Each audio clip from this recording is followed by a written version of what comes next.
Hello everyone, my name is Shuli. Currently I am pursuing my PhD from the Department of Life Science and Bioinformatics, and I am also a part-time biology teacher. Recently I thought of starting a YouTube channel where I can help the students of class 11 and 12 to prepare for the board exams. So the videos which I will upload will remain centric to the syllabus of class 11 and 12 only. The topic which I have selected for today's discussion is flower and its parts. So without any delay, let's start with today's topic. Angiospermic plants generally exhibit haplodiploidic life cycle. That is, they possess both sporophyte and gametophyte in their life cycle. Sporophyte is the dominant form and they are diploid in nature. The plant which we generally see are the sporophyte, and the plant bear flowers. They bear flowers. These flowers produces pollen and embryo sac. This pollen and embryo sac represent the gametophyte stage of a plant, and they are haploid in nature.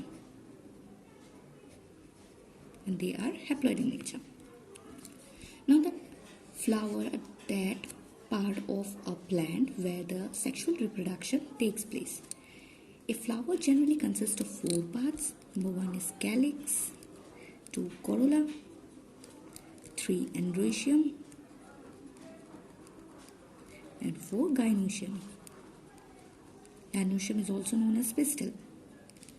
The individual part of calyx is called sepal. They are generally green in color. The individual part of corolla is called petal, and they are very thin. They vary in color, like they can be red, they can be yellow, they can be orange, etc. Vary in color, generally colorful. And the individual part of androecium is called stamen, and that of pistil or gynoecium is called carpel. Generally, calyx and corolla are called the non-essential part of a flower because they are called non-essential because they do not participate in the process of reproduction. However, androecium and gynoecium do participate in the process of reproduction, and they are called essential parts. But if calyx and corolla are the non-essential part, then why are they present in a flower? It is because they can attract the pollinating agents like insects, birds, etc. for the process of pollination. So they are basically associated with pollination purpose. So if we draw the structure of a flower, we will find petals. These are the petals. Sepal.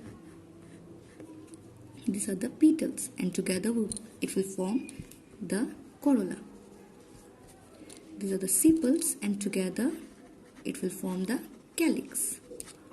Then we have gynoecium or the carpel. Gynoecium is divided into 3 parts. The topmost part is called the stigma. This portion receives the pollen grain for the process of fertilization. This is called style, and this is the ovary. Now, a flower also consists of androecium, or we can say stamen. One stamen consists of 3 parts. This bilobed structure is called anther, and these 2 bilobed structures are joined together by connective, and this structure is called the filament. It is within the anther that pollen grains are produced. And within the ovary, female gametes are produced, and pollen grains subsequently give rise to the male gametes.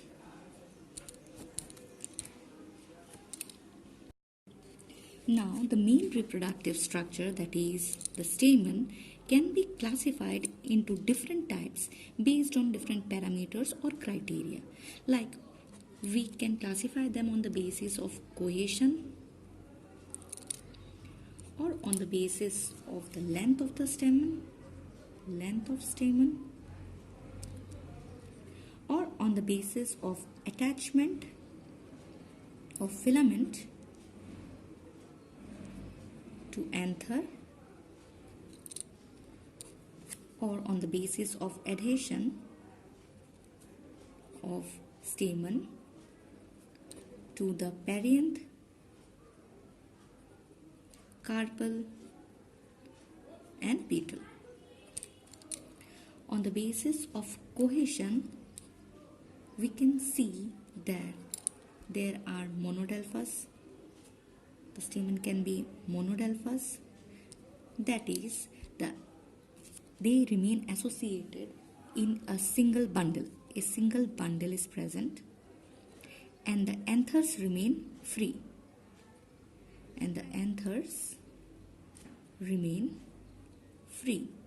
Example, China rose. They can also be didelphous. Here, the stamens forms two different bundles. Two bundles are present. And here also anthers remain free. Example, bean. Now we'll find polydelphous. In polydelphous, they form many bundles. A number of bundles are formed. Anthers here too remain free. Example, lemon. Next we will find syngenesis. Here the anthers remain united, but the filaments remain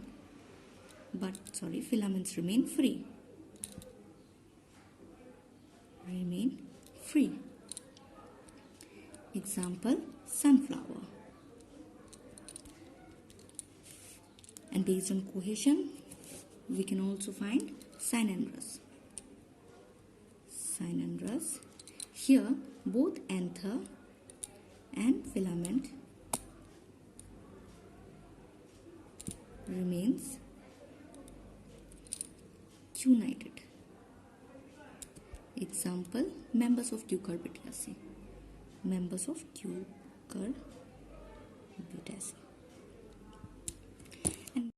And on the basis of the length of the stamen, we can classify them into diadenomous. Here we can find that there are four stamens, of which two are long and two are short. Example, salvia. You can also find tetradiadenomous.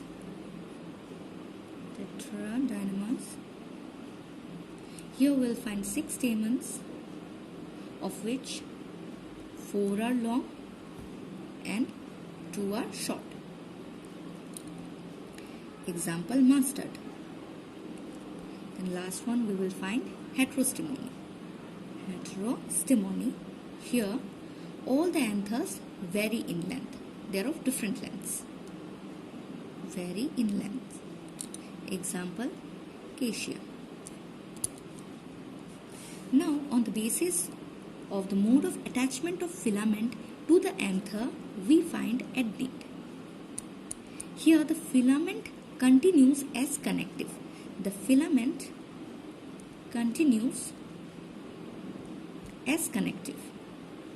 Connective is that portion of a stamen which connects the two bilobed structure.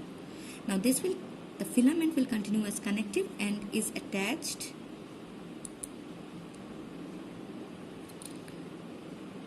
throughout the length of anther. Example, magnolia. We can also find basifixed. Here the filament is attached to the base of the anther. It will remain associated to the base of the anther. Example, mustard. Number C is dorsifixed. Here the filament will remain associated with the back side of the anther, back of the anther.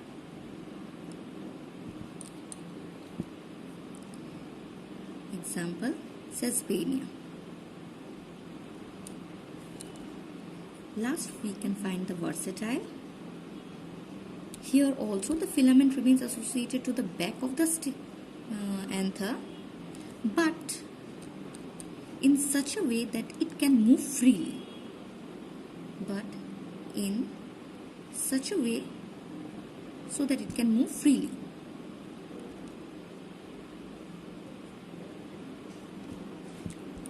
Example, wheat, rice. Now on the basis of adhesion to the perianth, carpel and petal, we can find epiphyllus.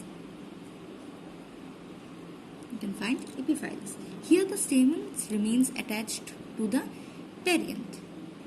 And what is perianth? In a flower, when we cannot differentiate between calyx and corolla, they are termed as perianth. Example is onion. Epiphyllus type of stamen are present in onion. Next, we can find epipetals. Here stamens remain associated with the petals. Example, potato. Then we will find gynandrous. Here the stamen remain associated with the carpel. Example, orchid.